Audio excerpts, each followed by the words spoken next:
This past season, Tua Tagovailoa passed for over 2,800 yards, completing 71% of his passes for 33 touchdowns and just 3 interceptions in 9 games before a hip injury caused him to miss the rest of the season.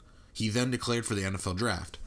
Tua looked to be the clear-cut number 1 overall pick and main prize for tanking NFL teams, aka Miami Dolphins, coming into 2019. But several injuries and a surprise blow-up performance by one Joe Burrow, Tua is now one of the biggest mysteries coming into the 2020 draft. I took a look at every throw that Tua attempted in 4 separate games. Those games were Week 1 against Duke, Week 7 against Texas A&M, Week 11 against Joe Burrow and LSU, and then I went back to 2018 and looked at Alabama versus Auburn. After watching Tua's film, I've come up with some strengths and weaknesses in his game. For strengths, I have good pocket mobility, slightly above average athleticism before the injuries, because we have no idea, honestly, about his hip. A consistent winner at Alabama, only losing a handful of games in his career. Great stats.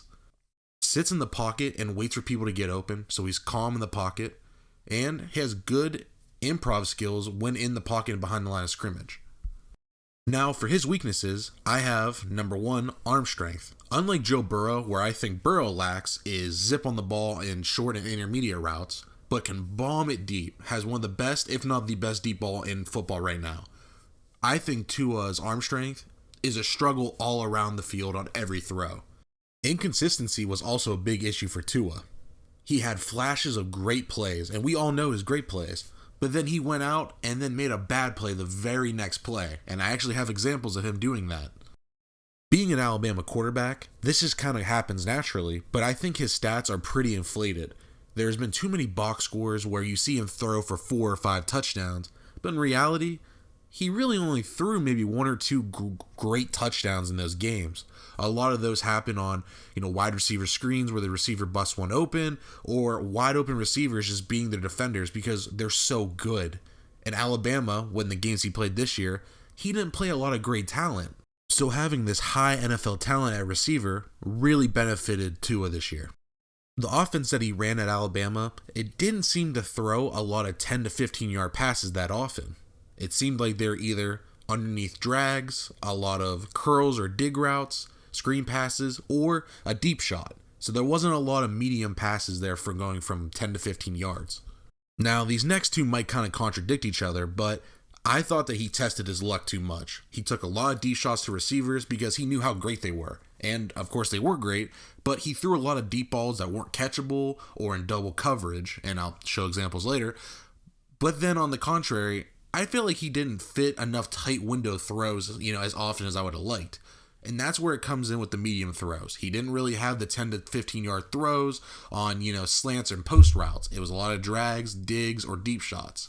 And I saved the most obvious one for last, injuries. We all know Tua's deal. He has the hip injury this past season that's still not recovered yet, and we've had ankle surgery on both ankles. I mean, this guy's been pretty injury prone so far in his Alabama career. The NFL Combine is coming up, and he'll have to do a physical there for teams to evaluate him. So this will be a big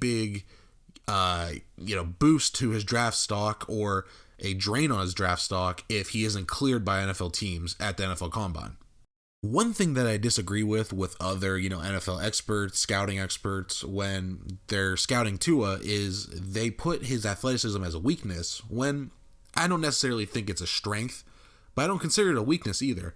And we don't know, post hip surgery, but on this play here, you're going to see he takes a direct snap and goes off the left edge and scores a pretty nice touchdown. You don't see that with a lot of NFL guys right now. You don't see that going on with Matt Ryan, Matt Stafford, his possible replacement. You don't really see that too often. So I think that's definitely a step above the, average NFL quarterback. Here's another example. He's going to spin out of a sack, cut up the middle, make 2 guys miss, and make a safety or a corner fall flat on his face and get a good 10 to 15 yard gain. This play really had nothing going on, and he made a good play out of it. When, people say he has no speed, no jukes, he made a pretty good play on this one, juking out a lot of defenders. And it was Auburn, who's not the worst team in the world. On this play, the right tackle gets absolutely beat inside, so Tua spins out, breaks a tackle, and of course the throw is a little low, but he still completes it, and gets a closer field goal for his kicker. And we all know in college sports, the closer the field goal, the better. I love this play from Tua. A defender's coming off his front side, and he instinctively jukes the guy out, runs for a first down while bouncing outside and getting out of bounds. That seems like a pretty natural runner to me. Now, with these plays, I'm not trying to sell you that Tua is some dynamic runner and at the next level he's going to be able to juke guys like Lamar Jackson did this year or anything close to that. Because, let's be honest, he's not. But I just think you don't have to underrate his ability, so much. Now, we don't know because of the hip injury and, other factors of injuries in the past and, it being the next level, but I think he's going to be okay. Not amazing, but he's not going to be, Eli Manning, a stone in the pocket. Now, on these next set of throws, I'm going to show you what it looks like when Tua has a clean pocket. He makes pretty accurate throws, and he can get zip on the ball when his footwork is right with a clean pocket. On this throw, there is a defender coming on late, but he has enough time to set his feet and make a good throw. Now, this pass isn't super flashy, but what it shows is when Tua has enough time in the pocket and can get his weight through the ball, he has a lot of power and accuracy on this deep slant. On this play, Tua has a clean pocket and gets the ball out quick. Bama runs a loosely looking triangle concept with 3 receivers in the same area, so that spreads out the defenders, opening a spot for number 4, Jerry Jeudy, to sit down. Why he runs backwards and does a spin move is beyond me, but hey, he makes it work and actually gets a lot of yards. On these next 2 passes, Tua has a clean pocket and finds 2 different receivers down the seam. Now on this play, with a clean pocket, Tua has enough time to shift his weight from his back foot and push through the throw, making them pretty strong passes in good spots. Now, the last play I'll show you of Tua having a clean pocket, he drops an absolute bucket shot to Jerry Jeudy. Now, on this play, you'll see here, Jerry Jeudy, starts to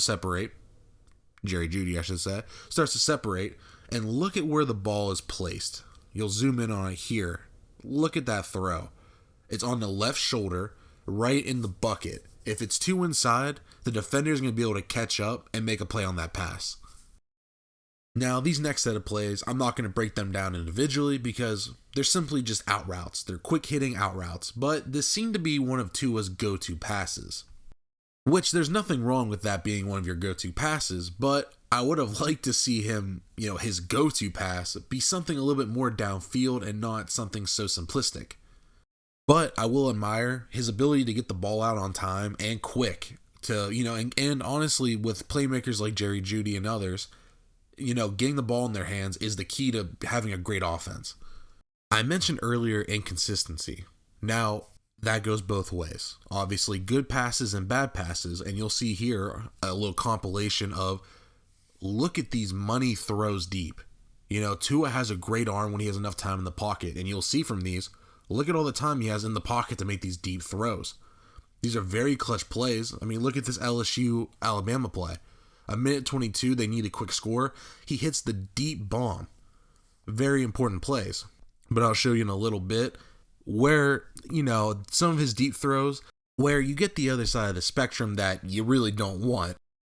Let's focus on his negatives. On this play, Jeudy beats the defender and has inside leverage. Jeudy is running upfield, but this pass either needs to be an over-the-shoulder pass or the pass needs to lead him inside to the empty space between the corner and the safety. Instead, Tua lobs the ball way over Jeudy's head and it lands incomplete. Also, look at how much effort it takes for the ball to be thrown that far.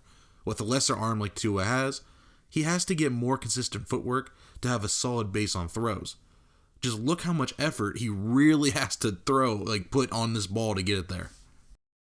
Here's where consistency takes place. Where Tua hits deep passes, he misses them as well.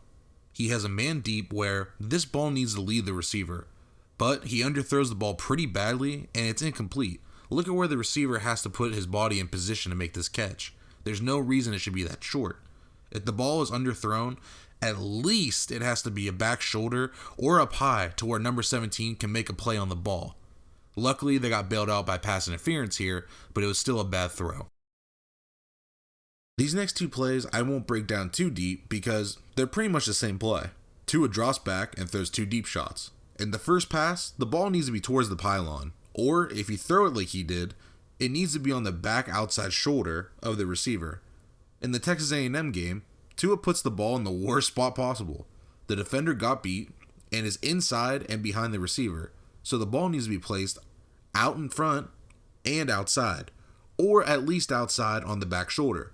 But instead, it's short and inside of the receiver, so the defender makes a good recovery and deflects the pass. This play might be kind of nitpicky on my part, but I don't know what to make of it. For starters, this throw was nowhere close. It was way off. And I don't think he was throwing it away, because if he was, why didn't Tua just throw it out of bounds? The receiver is going towards the sideline, so there wouldn't have been any intentional grounding. My other problem is, why did he even throw this pass in the first place? The receiver was covered very well by the defender. This pass just wasn't close or a good decision. Here we see Tua show off how far he can throw the ball. I love to see that he threw it from his own 10-yard line to the opponent's 35-yard line, 55 yards. But it wasn't a catchable pass for his receiver. And it seemed more of a, let me throw everything I have into this pass, than a natural arm talent type of throw we've seen from players like Patrick Mahomes and Josh Allen in the NFL. He's lucky his receiver practically makes a tackle on the defender on this play, or it may have been picked off. I will admit, the pocket is crowded, but we're talking about a top 5 pick this year. He's got to make big arm throws. This play is another head scratcher. Tua misses his receiver by a mile. There is pressure in his face, but the receiver breaks wide open. Ignore the terrible accuracy. Look at what he does when the defender gets near. He fades away on the throw because he's afraid to get hit, and the ball sails like crazy. Tua needs to either get the ball out quicker with man-on-man coverage, or he needs to step into the throw and take the hit. I like to give the quarterbacks I scout an NFL comparison. It's really hard with Tua because he's been so great in college, but I was honestly disappointed with what I saw in scouting him. He didn't live up to the hype that I expected him to. I looked online to see what other people compared him to, and wow does it vary. Lance Zierlein of NFL.com compared him to Mark Brunell. Charlie Campbell of WalterFootball.com compared him to Russell Wilson.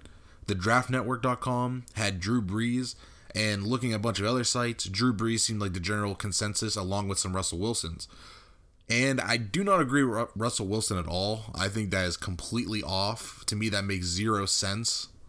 Russell Wilson is one of my favorite quarterbacks in the entire NFL, and I think he is probably the best quarterback in the NFL. I personally think that he's the guy that makes every single throw. He's the guy you want in the 2-minute drill. He's the guy who has the ability to make every single throw and is able to run, could really do it all. Where I think Tua doesn't have the same athleticism that Russell Wilson has. They're both pretty good behind the line of scrimmage in their improv skills, but Russell Wilson is just a special unique talent where I don't think Tua matches up with that very well. And not to mention that I think Russell Wilson, without a doubt, is the best deep ball thrower in the entire NFL, where I think that's where Tua is going to struggle at the next level. I think his playing style in the NFL will translate to a Drew Brees. I think that makes sense, where Drew Brees, especially at this stage in his career, doesn't really throw deep balls anymore, but has to be so key with his timing and his short accuracy and intermediate accuracy, because his arm isn't that big anymore, to be honest. He has a pretty weak arm now in his career, but he still remains to be great. The player that I thought of when thinking about Tua was Jacoby Brissett. Now, please don't kill me. I get Jacoby Brissett hasn't been great, but as a starter in 2 seasons, Brissett has thrown 31 touchdowns to just 13 interceptions and has rushed for 448 yards with 8 touchdowns. Brissett doesn't throw many downfield passes, with only 32 passes last year going 20 plus yards, and 3 passes, going 40 or more. He is more of a short to intermediate thrower. I don't think Tua will thrive in a vertical system. I think if you get him in a West Coast or a system with a quick hitting passes or screen passes, because in his games this season, he threw a lot of screen passes. In 2018, he threw 6 screens against Auburn, which one went for a touchdown, and in 2019, he threw 7 screens against Duke. He also had another screen go for a touchdown against Texas A&M. I'm not saying that Tua's career ceiling will be Jacoby Brissett, because of course he's going to be a top 5 overall pick. But his skills at this stage in his career best reflect Jacoby's to me. Best short and doesn't have a lot of mobility, but can run around a little bit and make plays with his legs if need be. Jacoby Brissett, we all say, he's not a great scrambler, but ran for about 400 yards and 8 touchdowns. Who says Tua can't be, a little bit of a runner if his hip's okay? The NFL Combine is here, and of course, Joe Burrow isn't throwing. So, if you want to see the scouting report I did on him, it'll be in the description below. Let me know who you guys think Tua's NFL comparison is. Also, where is he going to go in the draft? Leave a like on the video and let me know down in the comments below, or tweet at me at EvankTheTank, also in the description. Thank you guys for watching. I really do appreciate it, and I'll see you guys next time.